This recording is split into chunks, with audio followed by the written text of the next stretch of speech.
What's going on, guys? All right, so today I'm heading out to the dentist. Fun. I hate going to the freaking dentist, man. Jeez.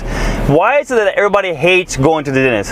So anyway, guys, welcome to the 305 Garage. It is now Tuesday on a beautiful Miami day. Sunny days, hot as hell. 82 degrees, all right?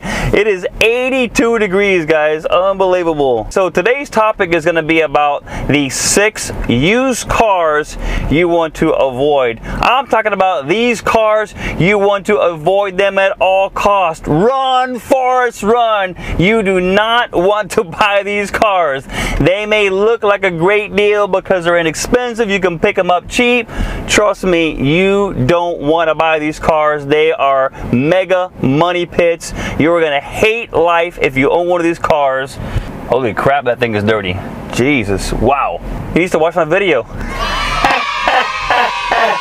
I'm only going to be discussing cars that were made the last 15 years. I'm not going to get into anything that's older than that. I figure most everybody who's looking at buying a used car these days, they probably want to get something that's 15 years or newer. Number one, let's start off with the W220 Mercedes S-Class that was produced in the North American market from the year 2000 to 2006. You can pick these cars up rather cheap. I've seen them online going for anywhere from, $1,500 up to a few $1,000s, even $5,000, $6,000, $7,000 for the higher end models. Guys, there's a reason why these cars are cheap. They may seem like a great deal. Wow, I could have an S-Class. In 2006, the S65 was almost $200,000, and you can pick those cars up now dirt cheap. Previous Mercedes S-Class platforms were fairly reliable. The W140 series was actually a very reliable car, lasted for many years. The only real issue was rust on those cars. On the 220, the biggest reasons why you don't want to buy this car, first and foremost, has to do with the Airmatic air suspension. It is a very problematic suspension system. It consists of an air pump, which then connects to 4 struts, which are then air struts, and the problem is the sensors go bad, the pumps go bad, and you commonly see these cars driving down the road and parked, and it looks like they've been lowered. And you're probably asking, why would somebody lower an S-Class with stock wheels? And they didn't. The problem was that the Airmatic suspension system has failed, and when it fails, the car is slammed to the ground like a lowrider. The air pump and the struts are extremely expensive part to buy. The cost of the parts alone far exceed the value of the car. So that is a huge reason why you want to avoid that car. That car also had many other issues. Mercedes at that time had a lot of high-tech electronics that they were pushing out. And while they were great when they worked, the problem is they were prone to failure. And one of the other common problems is the soft closed doors. And those commonly failed, which means other systems failed. Again, very expensive to repair. Another big problem with the W220 S-Class was the crank position sensors were commonly going bad in the car. Again, an expensive, costly repair. Now, the one you really want to avoid completely, if you decide again to go against my advice and buy this car, you want to avoid at all costs the S65 model. Yes, it sounds appealing. V12, over 600 horsepower. I mean, the car is a beast. It's fast. It's luxurious. However, when that car breaks, you are going to be hating life. Specifically, the cost of the brake rotors. The brake rotors on the S65 sedan are several $1,000s each one. Several $1,000s for a brake rotor, and they're not carbon ceramic. We're not talking about carbon ceramic brake rotors here, guys. The issue is it was a limited production car, and they had these special brake rotors, and they were extremely expensive. You do not want to get into that model. Stay away entirely from the S65. Now, the second car on our list of cars you do not want to buy, you want to avoid at all costs, is the 2002 through 2009 full-size Range Rover. Now, this vehicle has a lot of the same problems as the S-Class. It too has a air suspension that is very, very prone to failure, and it's not a question of if, it's just a question of when it fails, because they all fail. Every single Range Rover of that era, the air suspension fails. So again, you can pick up these cars very cheap. You see early Range Rovers 02, 03, 04, 05, 06 going for cheap money, and they seem very attractive. Hey, you know, for $4 or $5 grand you can pick yourself up a nice Range Rover. But let me tell you, the repair bills will be coming in, and they will be coming in big. What the heck is she doing? The full-size Range Rover also suffers from an unreliable engine. The early years on the full-size Range Rover, up until 2009, used a 4.4 liter BMW engine. Unfortunately, it had its own share of problems. Some of the major problems of the engine were leaks, seals went bad, sensors went bad, expensive parts, difficult to work on. Even though that Range Rover generation ran up into 2012, I only included my list up to 2009. Reason being is, for 2010, Land Rover switched over to Jaguar engines, 5-liter engines, both supercharged and naturally aspirated. They were a lot more reliable. The vehicle also suffered from a number of electrical gremlins. Infotainment systems at this point are very dated. They fail often. Door actuators fail. There have been a lot of reports of problems with the electronic steering column failing. Even after replacing the motors, they consistently fail over and over and over again. The suspension wears out prematurely. Not just the air suspension we spoke of earlier, the actual control arms, bushings, things of that nature wear out prematurely, resulting in costly suspension repairs needed. Unfortunately, the transmission and the differential did not fare any better than the engine. It too had many problems with leakage, seals going bad, rotting out, dripping out, causing your rear end to fail. In general, I highly recommend you avoid the full-size Range Rover from the years 2002 up until 2009. That brings us now to the third car on our list, and that honor goes to the 2002 through 2008 E65, E66 BMW 7 Series. When this car came out, it had a lot of high-tech features. It was actually pretty advanced in some regards. However, the big problem was, number one, the styling. People just did not like that new era flame styling they called it, with the bangle butt. It did not look like traditional BMWs, and honestly, I didn't like it. Most people didn't like it.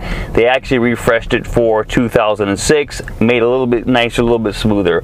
But styling aside, that car you want to avoid. There are a lot of problems with that car, starting with the electronic. While the iDrive was new at the time and fairly advanced, it was a very, very difficult system, number one, to use. It was not intuitive. It didn't make any sense. It was constantly crashing, constantly failing, and that rendered you not able to control simple things as climate and radio functions. Aside from the iDrive, it had a lot of firsts. So it was the first car to have a 6-speed automatic transmission. That transmission was very prone to failure. It leaked a lot. You had a lot of problems with the U-joint flex seals failing prematurely. Now, the engine had a lot of high-tech features for the time. It had a 4.4 liter V8 with the variable valve timing Vano system. That system was a nightmare, constantly failed. You had solenoids fail, you had valve stems that would leak, you had the smog pump that would build up carbon in the heads and it would clog up, cause all kinds of problems. And the biggest problem was accessibility. If you needed to service the Vanos system, it was a complete and utter nightmare to get in there to service. You practically had to remove the entire engine from the car to service that system. The engine also had big problems with the oil pressure switches failing. Also, the AC fan belt would fail, it would fall off. Extremely difficult and expensive repair. The electrical cooling fans were a very common failure point, as well as the ABS modules. There were also reports of the water pumps failing prematurely. All in all, guys, you want to avoid this car at all costs. What's this thing beeping about? Alright, I am pulling into the dentist's office now. Let me see if I can find a parking. This parking here is a nightmare. Reserved for VisionWorks. No, I'm not here for VisionWorks. I am here for the dentist. Alright, so I'm here. Catch you guys in a bit. Later. So we're sitting here at the dentist's office, waiting to get worked on. Alright, we just got back from the dentist. That wasn't that bad. It was just a cleaning, guys, so no big deal. Let's see here. Yeah, not bad. So yeah, luckily everything's okay. Our fourth car on the list applies to any year of the Land Rover Freelander LR2. In the early years it was called the Freelander, in the later years it was called the LR2. It is the same garbage. This, in my opinion, has to be the most sorry excuse for a car ever made. They take an economy-based car, slap a luxury brand name on it, and sell it at a premium. Now, before you call me a Land Rover hater, I am not a Land Rover hater. I actually owned a 2011 Range Rover Supercharge, and it was a fantastic vehicle, very reliable. Since Tata Motors has taken over in 2010, they've done a fantastic job of improving the quality and reliability of the products. So no, I am not a Land Rover hater. On the Freelander, basically everything, guys, in this car goes bad. There's not a single system or component on this car that does not go bad. Let's start with head gaskets. This car has probably the worst reputation in the automotive industry of failing head gaskets, both on the 4-cylinder and the 6-cylinder unit. The VCU couplings in the drivetrain fail at 30, 40, 50,000 miles, and if not replaced, that leads to a complete failure of the intermediate reduction drive, resulting in your drivetrain system practically exploding while you're on the road. Transmissions also fail at a very high rate on the Freelander and the LR2. The electronics are a complete and utter disaster. Everything from power windows to sunroofs to central locking systems, they commonly fail, leaving the vehicle essentially inoperable. Now, in my opinion, what is the biggest problem with the Freelander is it drives like crap. This car does not drive well. It drives like a cheap economy front-wheel drive inexpensive SUV, but yet they are charging you Land Rover prices, not only on the purchase price but also on the repairs, the maintenance, the parts. Why would you want to buy a car that drives like crap and is very costly to repair and maintain? Unfortunately, I have nothing at all positive to say about the Freelander or LR2. Ignore that car entirely. Car number 5 on our list is most likely going to give me a good amount of hate mail, as this car is a car that is loved by many.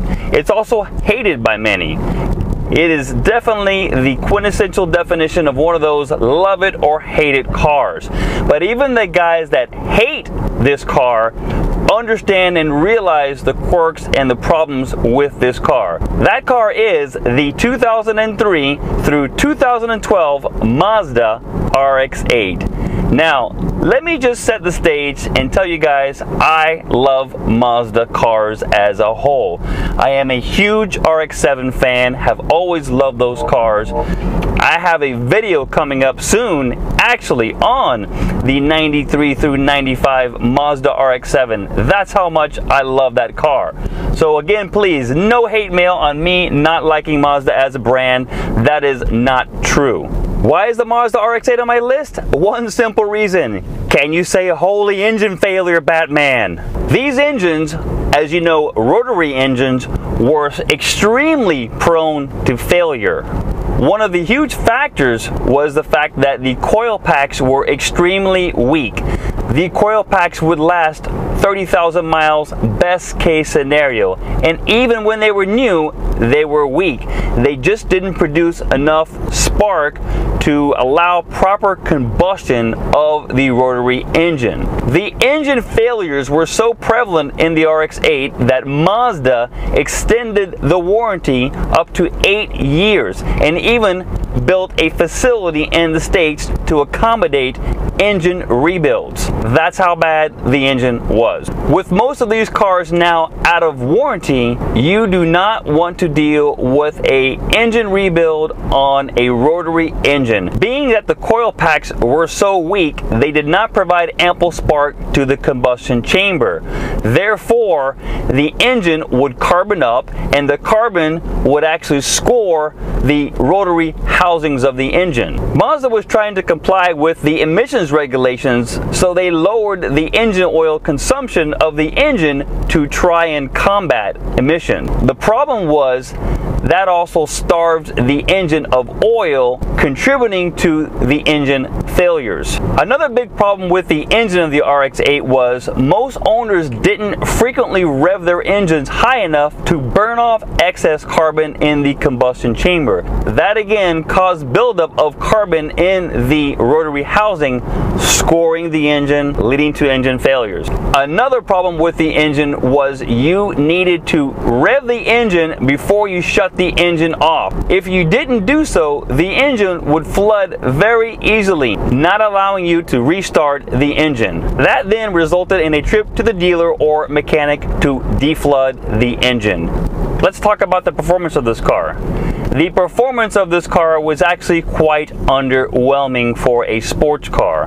The reason why you buy a sports car is because you want to have exhilarating experience. Unfortunately, in the RX-8, it didn't really deliver the performance.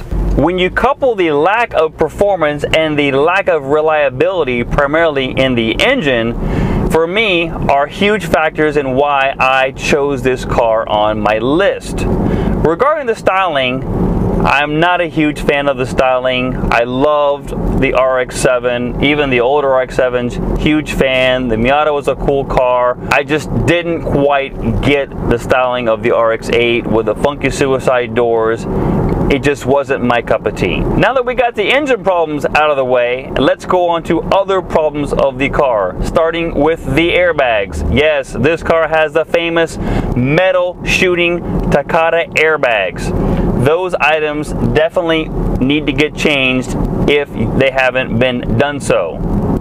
You do not want to drive one of these cars with these old, dangerous, deadly airbags. The manual transmission was also known to not be very reliable, commonly blowing out fourth gear, even with just moderate driving. The power steering harness must have been made of a paperclip type material because it failed quite frequently, resulting in a loss of power steering. And last but not least, the clutch pedal commonly bends. How do you design a sports car and put in a weak clutch pedal that bends with moderate use? So all in all, I cannot recommend the Mazda RX-8. Unfortunately, it is just one of those Mazda fails in my book. And lastly, we are at our sixth and final car. That honor goes to the beloved 2001 through 2006 Mini Cooper. Like the Mazda RX-8, many people love this car. And I actually like the Mini Coopers. I think they're actually cool little cars, great handling. However, you want to completely avoid the first generation of the Mini Cooper. From 2007 on, they got much better. That car I can actually recommend. The biggest problem with the first generation Mini Cooper was the horrendous, I'm talking about horrendous CVT transmission.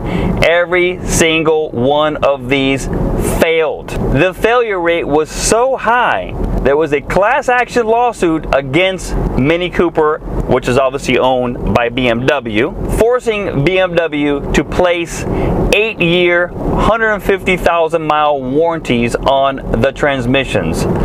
At this point, those warranties are long gone. So you are SOL at this point with a warranty on this car. The cost to repair or replace the CVT far exceeds the value of the car. Even the manual transmissions were not immune to transmission problem. You could get a 5-speed and a 6-speed manual.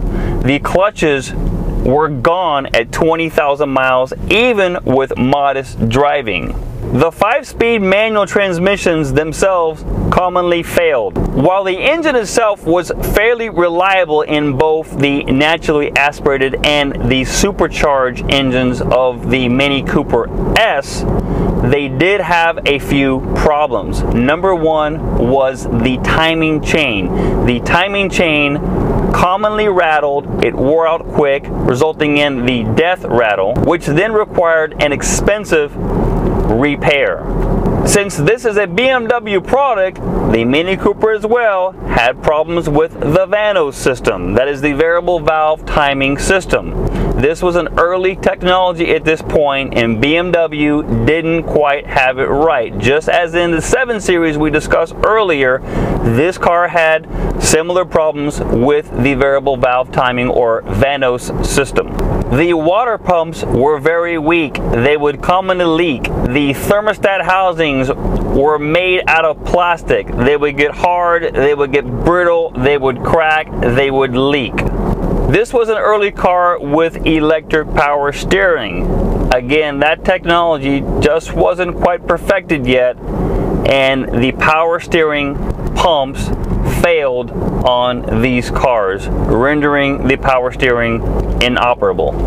And last but not least, the radiator support is made out of plastic. While it's a common feature of many cars today, the plastic used in the support in the first generation Mini Cooper was very weak.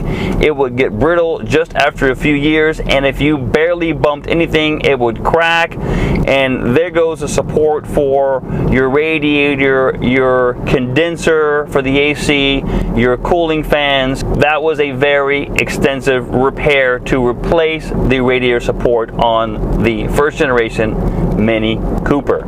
So there you have it, guys. Those are the 6 cars that I advise you guys to steer clear of. I hope you guys enjoyed the video. I would love for you guys to post comments if you agree with what I'm saying, if you disagree with what I'm saying. I would love to hear from you. I appreciate any and all feedback. I have future videos coming soon, one being the 6 used cars that I actually do recommend you buy. So look for those videos soon. I would appreciate if you guys would like and subscribe to the channel. I would love to have you here. This is Rob from the 305 Garage. I'll see you guys again shortly. Have an awesome day. What the hell is that? What is this? So I'm driving here. Oh, I have to take a picture of this. I gotta take a picture of this. So check this out. Look at this car. This guy has painted his car with a brush. Look at this.